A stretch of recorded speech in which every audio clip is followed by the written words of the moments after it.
नमस्कार, प्रणाम। हम लोकगीत गायक कलाकार प्रमोद योगिया, जिला गाजीपुर से आर्यावर्त फाउंडेशन के हम एक सदस्य भी हैं और आर्यावर्त फाउंडेशन के डायरेक्टर हमारे गार्जियन स्वरूप आदरणीय अनुज यादव पिंटू सर और कोरोना महामारी का बहुत बड़ा प्रकोप चल रहा है जिससे पूरा देश परेशान है।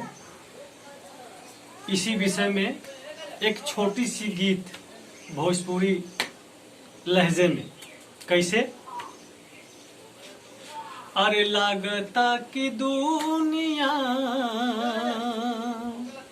अरे लागता की दुनिया बेकार भइल बा, त भैया कोरोना से सबही लाचार भइल बा, त भैया कोरोना से सबही लाचार भइल बा। अगली लाइन में